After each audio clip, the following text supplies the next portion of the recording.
Hello everyone, শীতের একটি খুব সুন্দর সকালে তোমাদের সবাইকে আমার আরেকটি নতুন ব্লগে ওয়েলকাম জানাই।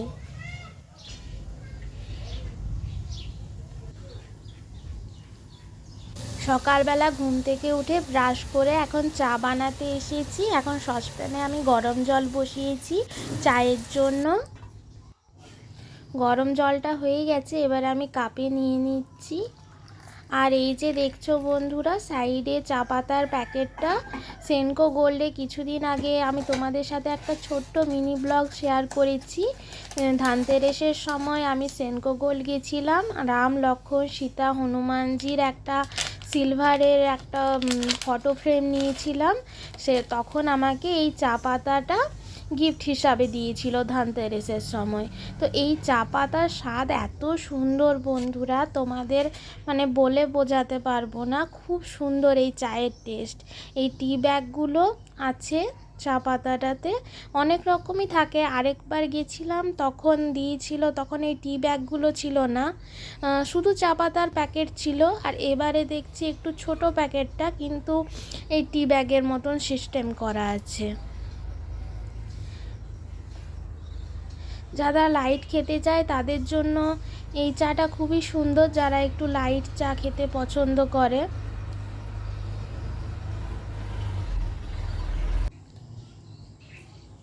আর আমাদের আজ বাগানে দুটো বন পায়রা ঘুরছিল, দেখো বন্ধুরা কি সুন্দর। বন পায়রাগুলো উড়ে গেল। ওই যে হরি মন্দিরটা, ওখানে ওরা বসে থাকে। আমি একটু কড়া চা খেতে পছন্দ করি, তাই টি ব্যাগটা কাপের মধ্যে একটু বেশিক্ষণ রেখে দিয়েছিলাম। চা খেয়ে স্নান সেরে নিয়েছি। আজকে বৃহস্পতিবার। আমি আর মা এখন ঠাকুর ঘরে চলে এসেছি। আমাদের ঠাকুর ঘরে ছোট্ট তাকের মধ্যে যে ঠাকুরগুলো সাজানো থাকে সেগুলো মা পরিষ্কার করে নিল প্রত্যেক দিনের মতো। পরিষ্কার করে ধূপ প্রদীপ দিয়ে দিয়েছে ঠাকুরকে। আর নিচে আমি আসন পেতে আজকে মা লক্ষ্মী নারায়ণের পুজো করব। এই যে নারায়ণের মূর্তিটা দেখছো বন্ধুরা, কিছুদিন আগে আমি একটা রাস পূর্ণিমার ব্লগ শেয়ার করেছিলাম। রাস পূর্ণিমার মেলাতে গেছিলাম আমরা, আমাদের এখানে রাসমেলা, সেখানে এই নারায়ণের মূর্তিটা আমি নিয়ে এসেছি। আর মা লক্ষ্মীটা অনেক দিন আগে নিয়েছিলাম, আমার অনেক দিনের ইচ্ছে ছিল মা লক্ষ্মী নারায়ণের মূর্তি নেব। তা মা বলল একসাথে পুজো করে নে, তারপরে রাখবি। তাই আজকে ভাবলাম বৃহস্পতিবার দিন আজকে বাড়িতে মা লক্ষ্মী নারায়ণের একটু ভালো করে পুজো করি। মা আমার সাথে পুজোর সব আয়োজন করে দিচ্ছে।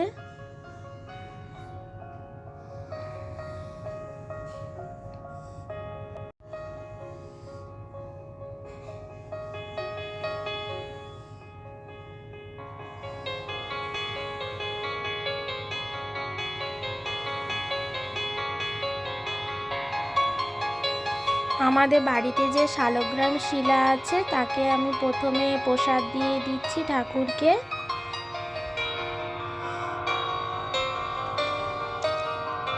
জল প্রসাদ দিয়ে দিচ্ছি।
পুজো কমপ্লিট। আর কি সুন্দর লাগছে দুটো মূর্তি।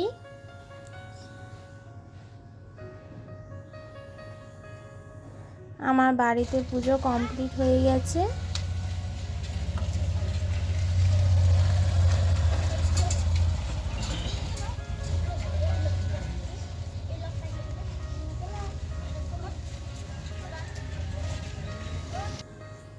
বেশ অনেকটাই বেলা হয়ে গেছে, তাই এবারে রান্নাঘরে চলে এলাম, মার সাথে একটু হেল্প করে দেবো রান্নাতে।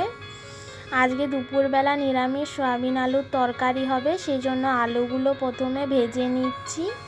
এখন নতুন আলু লাল লাল করে ভেজে তরকারি করলে বেশ ভালো টেস্ট আসে তরকারির। নিরামিষ তরকারিও খুব সুন্দর লাগে।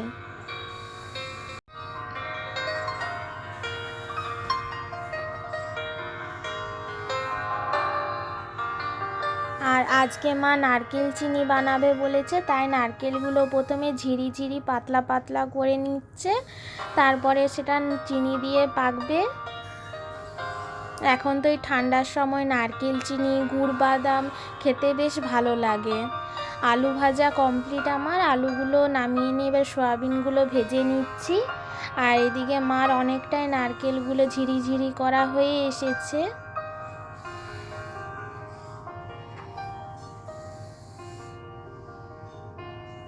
মার নারকেল কুচোনো কমপ্লিট হয়ে গেছে। কি সুন্দর পাতলা পাতলা হয়েছে।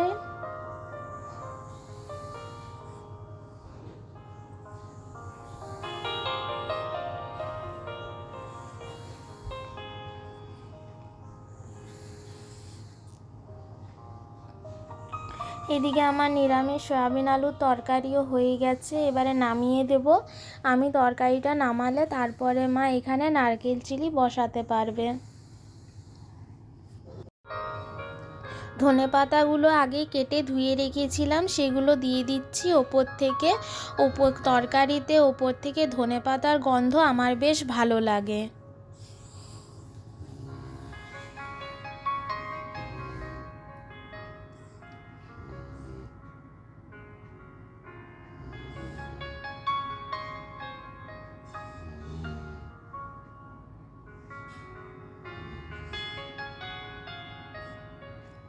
আমি তরকারিটা সরিয়ে দিয়েছি, মা এখানে আরও অন্য কড়াই বসিয়েছে।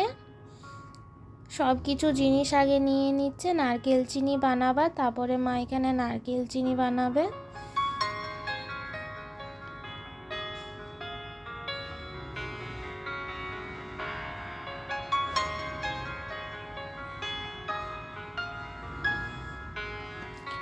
কড়াইয়ে চিনিটা দেওয়ার পর সামান্য পরিমাণ জল দিল, যাতে চিনিটা গলে যায় ভালো করে।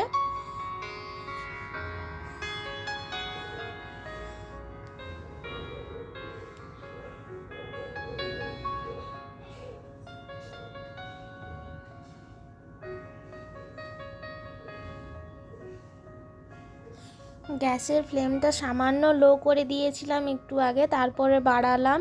চিনিটা গলে এসেছে, একটু আঠা আঠা হয়ে গেলে তারপরে আমরা নারকেলগুলো দিয়ে দেব। দুটো এলাচ দিয়ে দিয়েছে মা চিনির রসের মধ্যে, তাহলে এলাচের খুব সুন্দর একটা গন্ধ উঠবে। এবারে আমরা নারকেলগুলো দিয়ে দিচ্ছি কড়াইয়ে।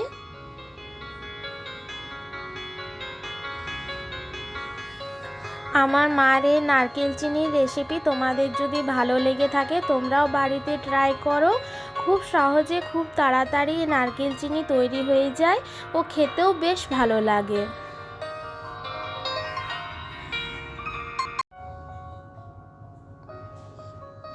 চিনির রসটা একটু শুকিয়ে এলেই নামিয়ে দেব।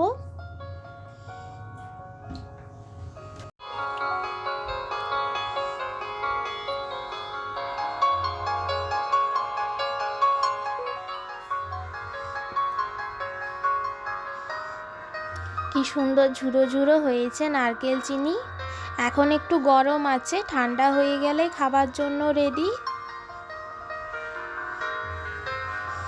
বেশ ঝুড়ো ঝুড়ো টেস্টি হয়েছে নারকেল চিনি।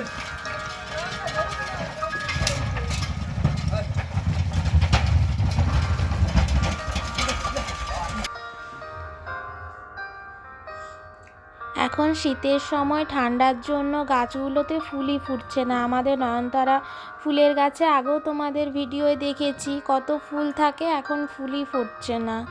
আর দুপুরবেলা আমার একটা পার্সেল এসেছে। কিছুদিন আগে অনলাইনে আমি একটা কাশ্মীরি স্যুট অর্ডার করেছিলাম গরম কাপড়ের, সেই পার্সেলটাই আমার আজকে এসেছে।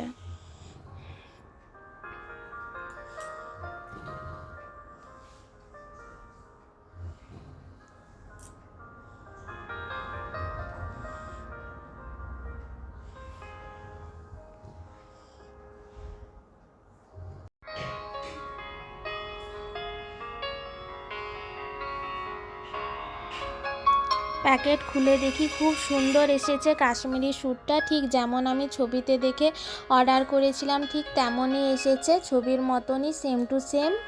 এই ঠান্ডাতে কাশ্মীরি স্যুটগুলো পরতে বেশ আরাম লাগে। এই গরম কাপড়ের স্যুটগুলো ঠান্ডার সময় বেশ কাজে লাগে। এই কাশ্মীরি স্যুটের স্টিচিং ভিডিওর ফুল ব্লগ তাড়াতাড়ি তোমাদের সাথে শেয়ার করব। এখন সন্ধে হয়ে এসেছে। শীতের দিনের এই কুয়াশা ভরা সন্ধে, খুবই ঠান্ডা ঠান্ডা হাওয়া বইছে। আমাদের গ্রামের সাইডে তো আরেকটু বেশি হাওয়া বয়। আজকে আসি বন্ধুরা, সবাই ভালো থাকো, সুস্থ থাকো। আবার অন্যদিন আবার একটা নতুন ব্লগে তোমাদের সাথে দেখা হবে। ততক্ষণ সবাই টাটা।